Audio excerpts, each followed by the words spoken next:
আসসালামু আলাইকুম। পল্লবী মহিলা ডিগ্রি কলেজ আয়োজিত অনলাইন ক্লাসে সকল ছাত্রীদের স্বাগত।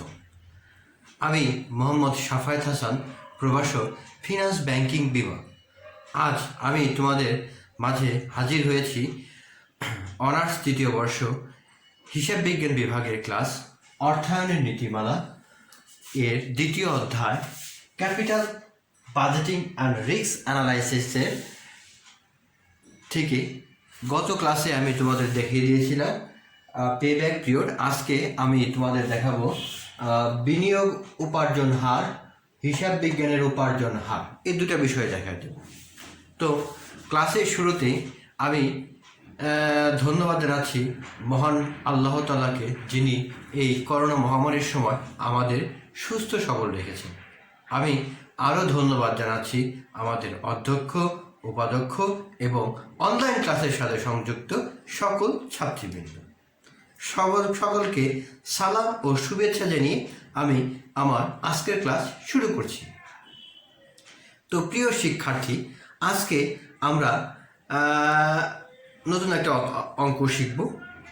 এই অঙ্কটা হলো, দেখো যে তোমাদের ফিনান্সিয়াল ম্যানেজমেন্টের দ্বিতীয় অধ্যায় ক্যাপিটাল বাজেটিং অ্যান্ড রিস্ক অ্যানালাইসিসের থেকে আমরা আজকে ROI, AAR এই দুইটা অঙ্ক শিখব।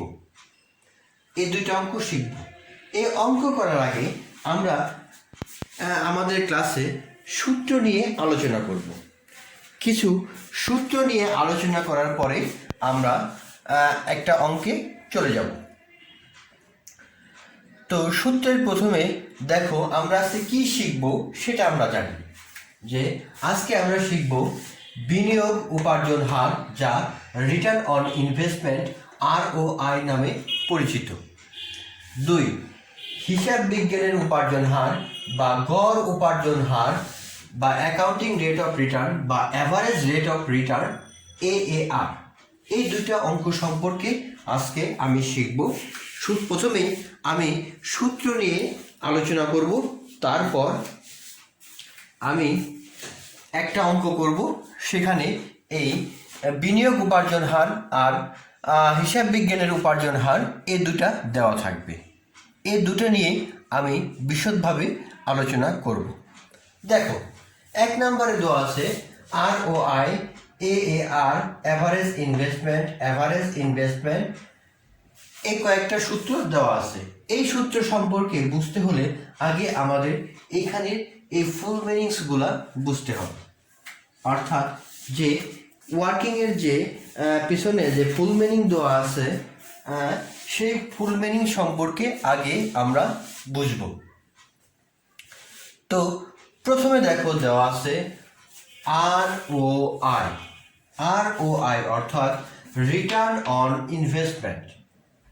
তারপর দেওয়া আছে NPAT অর্থাৎ net profit after tax. NPAT অর্থাৎ নেট প্রফিট আফটার ট্যাক্স। এই নেট প্রফিট আফটার ট্যাক্স এটা দেওয়া আছে।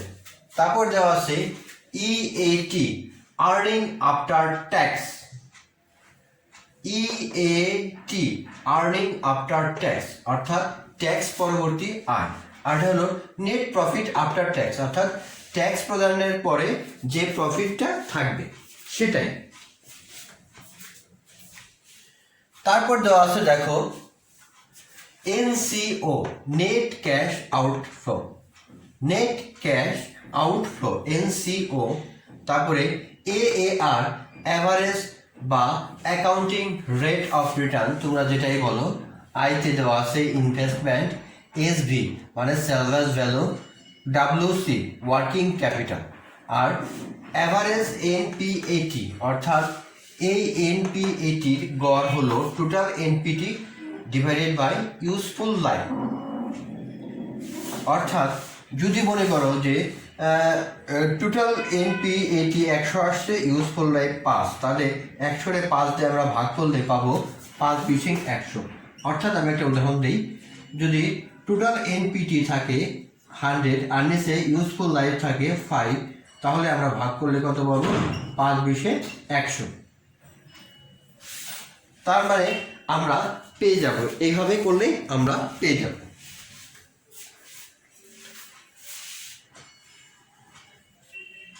এখন আমরা এগুলা ভালো মতো বোঝার পরে আমরা এখন সূত্রে চলে যাব। দেখো প্রথমে দেওয়া আছে AOI অর্থাৎ return on investment. Return on investment সমান সমান অ্যাভারেজ NPAT অর্থাৎ নেট প্রফিট আফটার ট্যাক্স অথবা EAT earning after tax divided by NCO অর্থাৎ নেট ক্যাশ আউটলে ইন্টু 100 তাহলে খুব সহজেই তোমরা 1 নম্বর সূত্রটা বুঝতে পারলা। এখন আসি 2 নম্বর সূত্রে ARR অর্থাৎ average NPAT average NPAT divided by average investment multiple 100। আমরা এখন অ্যাভারেজ NPT এখান থেকে পেলাম, তার মানে এখন অ্যাভারেজ ইনভেস্টমেন্ট আমার লাগবে। দেখো অ্যাভারেজ ইনভেস্টমেন্ট আমরা 2 ভাগে ভাগ করতে পারি। একটা হলো যদি ওয়ার্কিং ক্যাপিটাল দেওয়া না থাকে তাহলে কি করব, অ্যাভারেজ ইনভেস্টমেন্ট সমান সমান ইনভেস্টমেন্ট প্লাস SB মানে সালভেজ ভ্যালু ডিভাইডেড বাই 2। আবার যদি অ্যাভারেজ ইনভেস্টমেন্ট যদি ওয়ার্কিং ক্যাপিটাল দেওয়া থাকে তাহলে NCO plus SB plus WC মানে ওয়ার্কিং ক্যাপিটাল ডিভাইডেড বাই 2 তার মানে খুব সহজেই তোমরা এই অঙ্কটা ভালো মতো বুঝতে পেরেছ।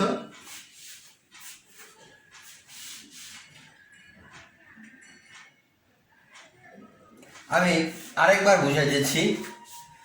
রিটার্ন অন ইনভেস্টমেন্ট অর্থাৎ average NPAT divided by NCO, AAR অর্থাৎ average NPT divided by average investment multiple 100। Average investment সমান সমান I plus SB divided by 2। যদি ওয়ার্কিং ক্যাপিটাল দেওয়া থাকে তাহলে অ্যাভারেজ ইনভেস্টমেন্ট সমান সমান NCO plus SB plus WC divided by 2। এভাবেই আমরা খুব সহজেই এই অঙ্কটা করতে পারব। এখন আমি তোমাদের এটা নিয়ে একটা অঙ্ক শুরু করি, তাতে তোমরা আশা করি ভালো মতো বুঝতে পারবে।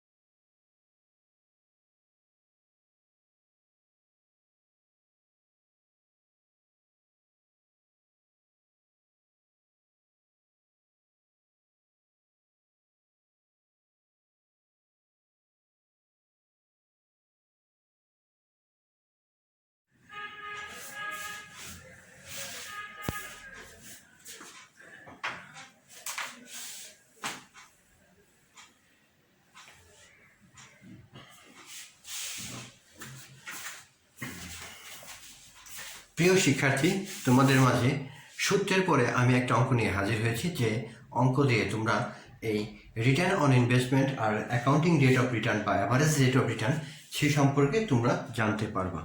তো এই অঙ্কটা তোমার মাধ্যমে বা এরকম অঙ্ক তোমরা যদি বাসায় প্র্যাকটিস করো তাহলে তোমাদের 4 মার্কের অঙ্কগুলো খুব সহজেই আসতে পারে, অথবা এই 3-4টা মিলে একটা 10 মার্কের পূর্ণাঙ্গ 10 মার্কের অঙ্ক এখান থেকে আসতে পারে।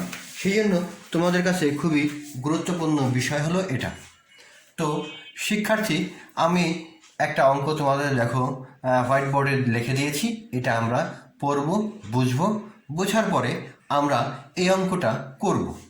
তো প্রথমেই দেখো দেওয়া আছে, Dina Enterprise is considering a new product line.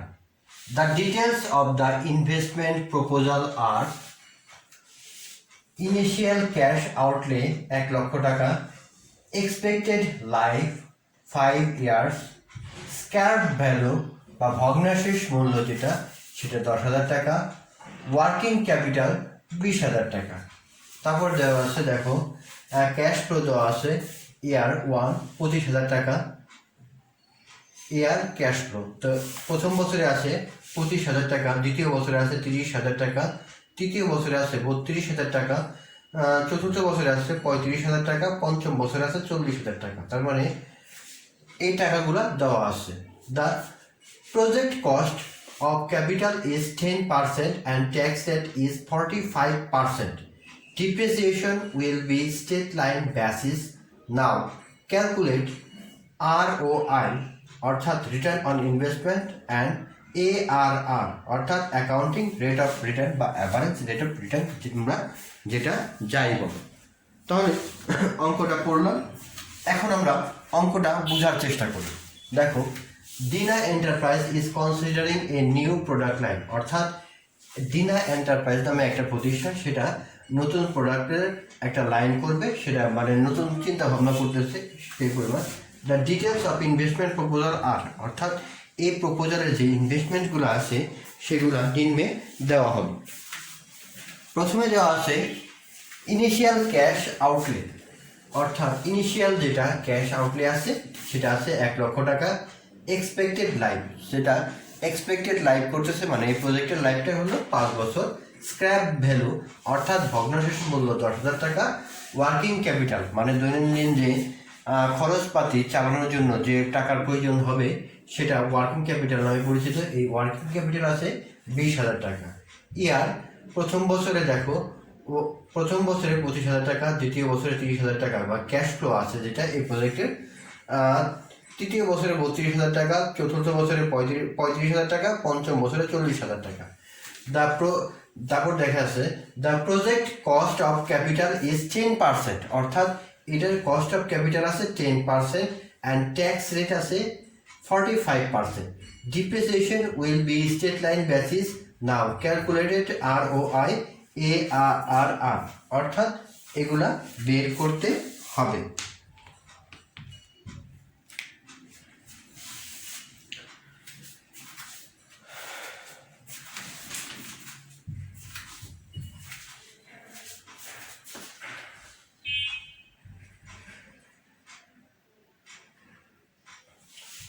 তো প্রিয় শিক্ষার্থী, আমরা এই অঙ্কটা করতে গেলে প্রথমে আমাদেরকে বের হবে NCO, ক্যালকুলেট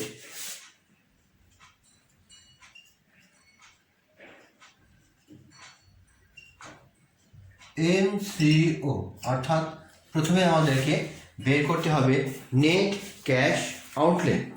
এটা আমরা বের করে নেব। দেখো, নেট ক্যাশ আউটলে বের করার নিয়ম হলো, এখানে যদি ওয়ার্কিং ক্যাপিটাল দেওয়া থাকে, কি বলছিলাম, initial cash outlay plus working capital, এই দুটা যোগ করলেই আমাদের নেট ক্যাশ আউটলে বের হয়ে যাবে। অর্থাৎ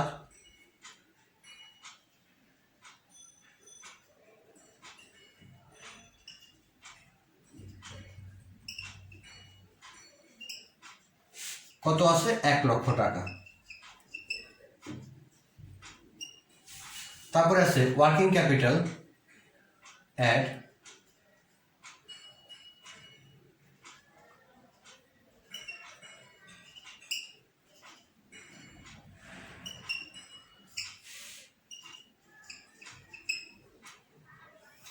অর্থাৎ NCO সমান সমান আমরা পাচ্ছি 1,20,000 টাকা।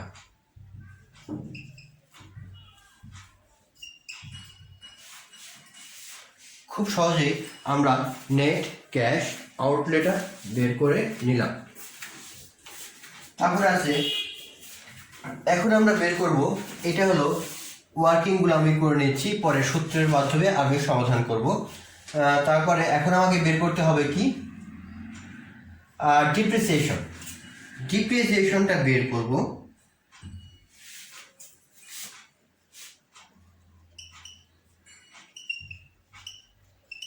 ডিপ্রিসিয়েশনটা বের করব আমরা টোটাল NPAT বের করার জন্য, কারণ NPAT যদি আমরা না বের করি তাহলে আমরা এই অঙ্কটা ভালো মতো করতে পারবো না।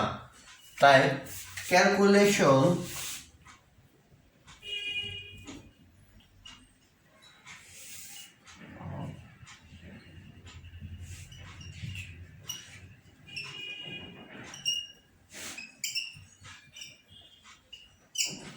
ক্যালকুলেশন অফ ডিপ্রিসিয়েশন,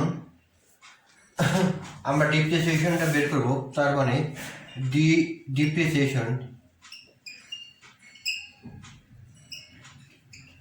ডিপ্রিসিয়েশনের সূত্রটা হলো টোটাল কস্ট, আমরা আগেই জানি,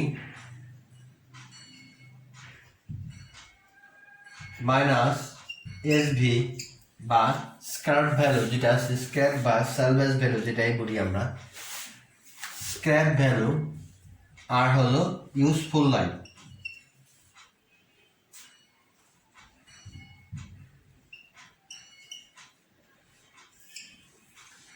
দেখো টোটাল কস্ট দেওয়া আছে 1,00,000 টাকা, মাইনাস সালভেজ ভ্যালু দেওয়া আছে 10,000 টাকা, আর এখানে দেওয়া আছে 5, অর্থাৎ 90,000কে 5 দ্বারা ভাগ করলে আমরা 18,000 টাকা পাই।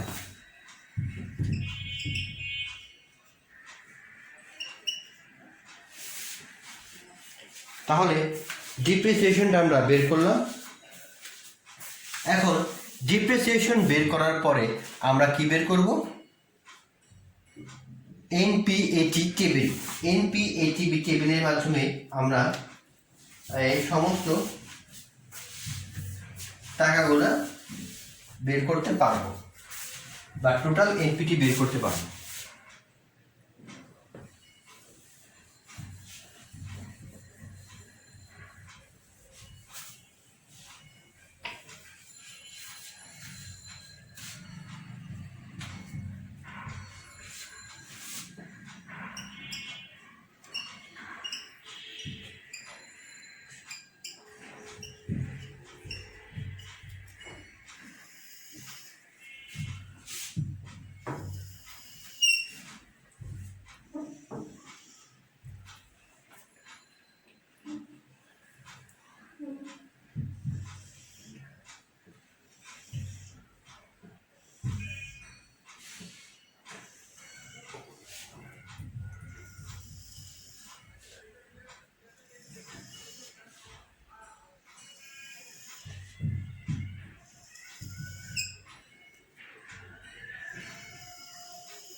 দেখো প্রথমে আমরা লিখব ইয়ার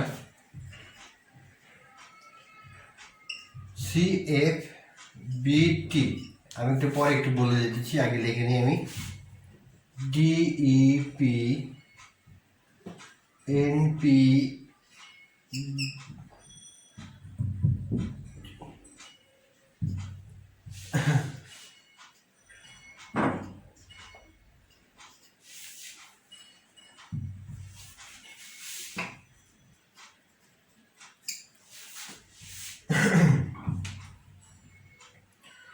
প্রথমে আমরা দেখো year cash flow before tax, depreciation,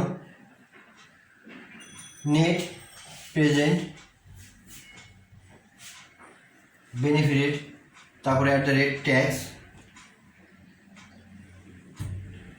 তারপরে আছে NPAT অর্থাৎ net cash flow after tax বা EAT যেটা বলি, অর্থাৎ net cash flow after tax. আর এটা হলো বিফোর ট্যাক্স, এটা হলো আফটার ট্যাক্স, আর এটা হলো ক্যাশ ফ্লো। তো প্রথমে 5 বছর, 1 2 3 4 5, তাহলে ক্যাশ ফ্লো 5 বছরটা দেওয়া আছে। দেখো এটা আমরা লিখি 25 30 32 35 40, অর্থাৎ এটা হলো 25,000 টাকা। তারপরে আছে 30,000 টাকা। আমি এক এক করে করে দিই, দেখা গেছে, তারপরে তোমরা ভালো মতো বুঝতে পারবা যে ডিপ্রিসিয়েশন ছিল আমাদের 18,000 টাকা।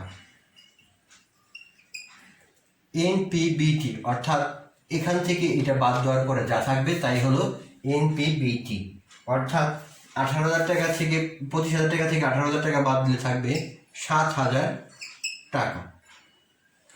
আর এই 7,000 টাকার 45% ট্যাক্স আসে হলো 3,100 টাকা, অর্থাৎ 7,000 টাকার 45% ট্যাক্স আসে 3,150 টাকা। এখন এই 7,000 থেকে এটা বাদ দেওয়ার পরে যা থাকে তাই হলো আর্নিং আফটার ট্যাক্স, এটা হলো 3,850 টাকা থাকে প্রথম বছরের জন্য 50 টাকা। আবার দেখো ডিপ্রিসিয়েশন 18,000 টাকা, সেটা স্টেট লাইন থাকবে প্রত্যেক বছরের জন্য 18,000 টাকা,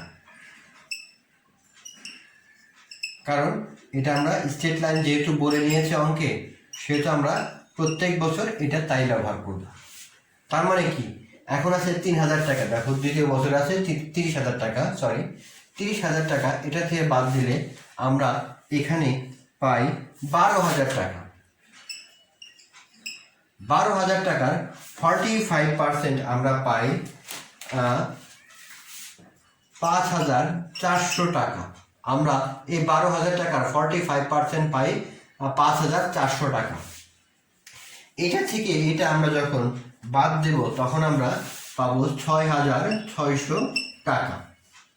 3 নম্বরে আছে দেখো 32,000 টাকা। কত? 32,000 টাকা আছে 3 নম্বরে। 3 নম্বরে কত আছে? 32,000 টাকা। 32,000 টাকা থেকে 18,000 টাকা যখন আমরা বাদ দিব তখন আমরা পাবো 14,000 টাকা। এই 14,000 টাকার 45% আসে হলো 6,300 টাকা। এখান থেকে এটা যদি আমি বাদ দিই তাহলে আমি পাই 7,700 টাকা। চতুর্থ বছরে আছে দেখো 35,000 টাকা। 35,000 টাকা থেকে যখন আমি 18,000 টাকা বাদ দিব তখন থাকবে আমার 17,000 টাকা। এই 17,000 টাকার 45% আসতেছে 7,650 টাকা, অর্থাৎ ক্যালকুলেটরের মাধ্যমে করতে পাই 7,650 টাকা। 7,650 টাকা আসতেছে। এই টাকা থেকে এই টাকা যখন আমি বাদ দেব, বাদ দেওয়ার পরে হবে 9,350 টাকা। 9,350 টাকা। তারপরে আছে 40,000 টাকা পঞ্চম বছরে। এখান থেকে এটা যখন বাদ দিব তখন আমার থাকবে 22,000 টাকা। এই 22,000 টাকার 45% আসে 9,900 টাকা। আমরা এখান থেকে এটা বাদ দেওয়ার পরে আমরা পাই 12,100 টাকা। তাহলে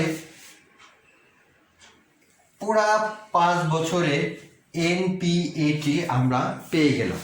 এখন আমাদের কি করতে হবে? টোটাল এনপিটি, মানে এই এনপিটি কত হলো, TOTTEL, টোটাল এনপিএটি সমান সমান এই কয়েকটা যখন আমরা যোগ করব, যোগ করার পরে 39,600 টাকা হবে। তাহলে আমরা টোটাল এনপিটি পেয়ে গেলাম। টোটাল এনপিটি পাওয়ার পরে এখন আমরা যাব অঙ্কে। অঙ্কে প্রথম কি দেখো, 1 নাম্বার ROI, অর্থাৎ রিটার্ন অন ইনভেস্টমেন্ট সমান সমান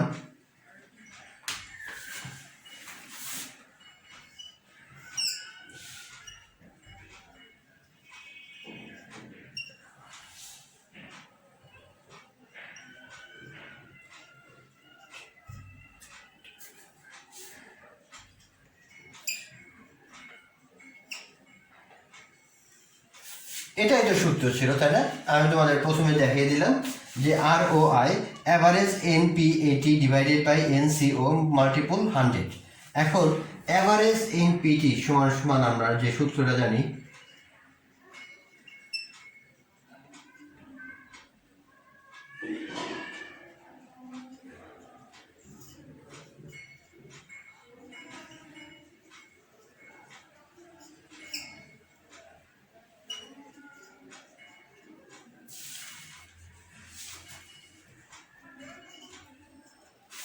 এই সূত্রটা হচ্ছে আমরা জানি, তাই না?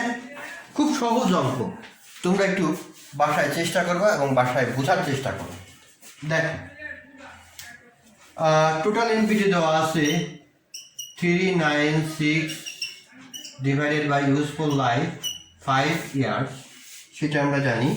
এটা করলে আমরা পাই 7920 টাকা, অর্থাৎ অ্যাভারেজ এনপিটি হলো 7920 টাকা।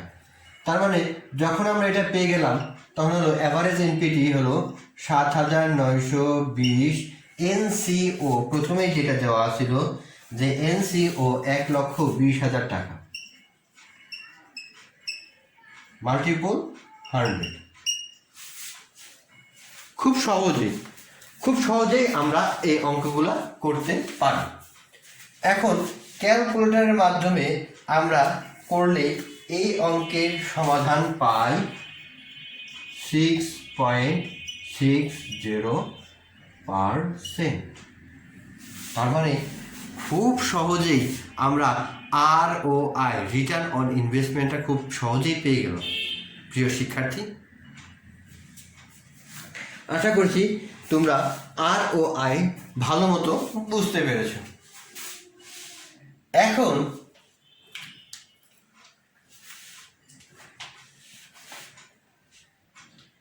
এখন আমি ARR অর্থাৎ অ্যাভারেজ বা অ্যাকাউন্টিং রেট অফ রিটার্ন নিয়ে আলোচনা করব।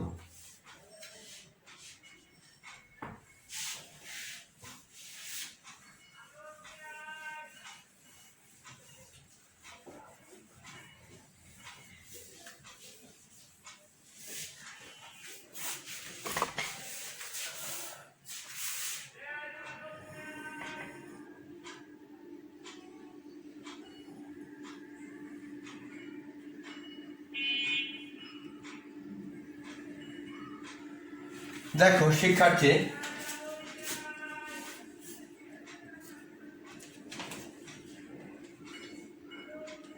এখন আবার 2 নম্বরে কি আছে? ARR, অর্থাৎ আমি প্রথমে যে সূত্রগুলো বলে দিয়েছিলাম, অ্যাভারেজ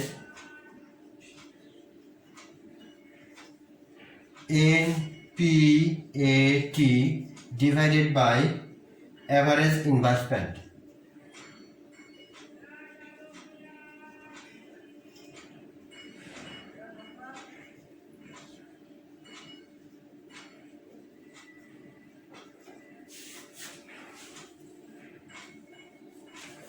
তো প্রথমে দেখো, আমরা অ্যাভারেজ এনপিটি অর্থাৎ অ্যাভারেজ এনপিটি আমরা পেয়েছি। এখন আমাদের কি বের করতে হবে? Average investment. তো average investment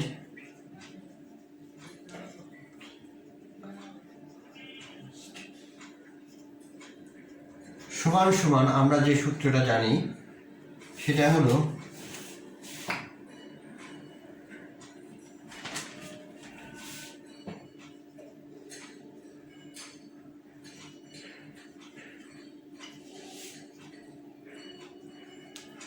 working capital plus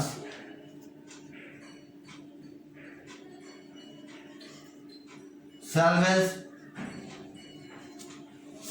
value plus total cost minus SV divided by 2। তার মানে অ্যাভারেজ ইনভেস্টমেন্টটা আমরা খুব সহজেই বের করে ফেললাম। এখন মান বসায়। প্রথমে ওয়ার্কিং ক্যাপিটালের মান দেওয়া আছে 20,000, যোগ সেলভেজ ভ্যালুর মান দেওয়া আছে 10,000, প্লাস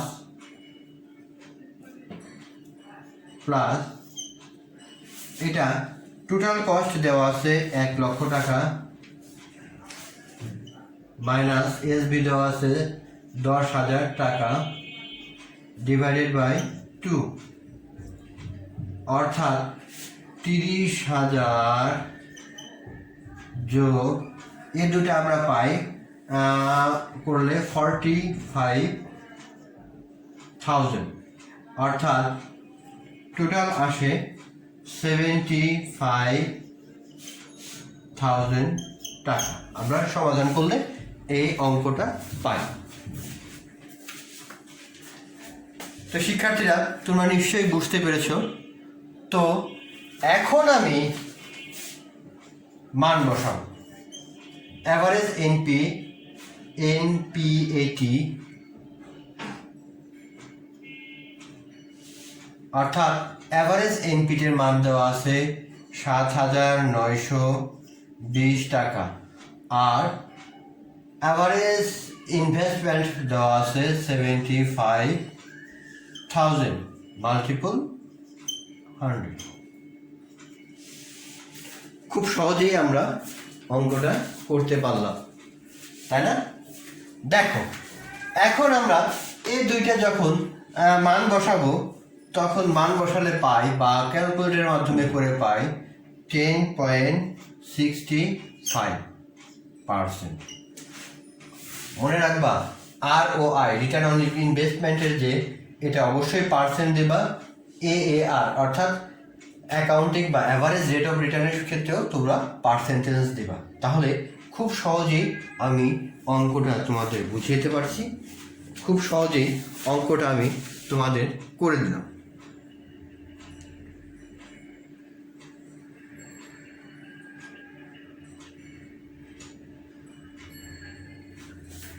আমরা এই দুইটাই হলো এই অঙ্কটার মূল থিম। বা দেখো, 1 নাম্বার রিটার্ন অন ইনভেস্টমেন্ট সমান সমান অ্যাভারেজ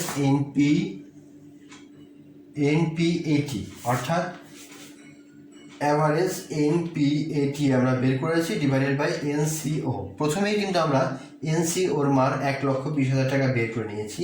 আর হলো অ্যাভারেজ এনপিটি, এ দেখো অ্যাভারেজ এনপিএটি হলো টোটাল এনপিটি, যেটা আমরা ওই ছকের মাধ্যমে পেলাম। অর্থাৎ ছকের মাধ্যমে কত পেয়েছিলাম?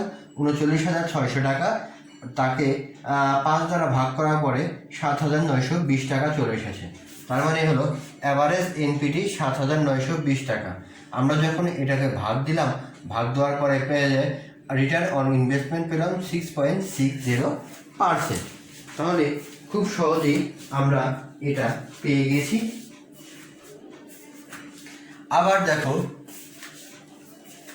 AAR অর্থাৎ অ্যাভারেজ এনপিএটি, অর্থাৎ average NPAT divided by average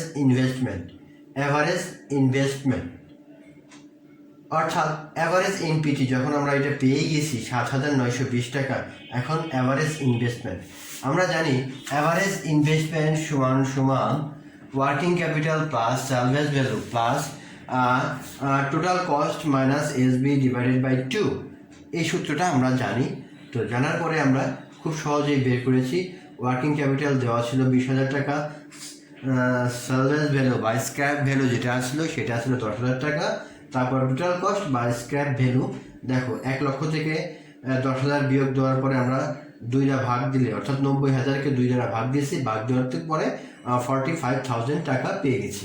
তারপরে আমরা যখন এই 45,000 প্লাস হলো 10,000 প্লাস 20,000 সব যোগ করে পেয়েছি কত? 75,000 টাকা। তো এই 75,000 টাকা হলো অ্যাভারেজ ইনভেস্টমেন্ট। আমার অ্যাভারেজ কি? ইনভেস্টমেন্ট। এই অ্যাভারেজ ইনভেস্টমেন্টটা আমি যখন এখানে এই সূত্রের মাধ্যমে এই অ্যাভারেজ ইনভেস্টমেন্টটা বসিয়েছি, বসায় পরে ক্যালকুলেটরের সাহায্যে করেছি, তখন এই সূত্রটা ভালো মতো চলে এসেছে।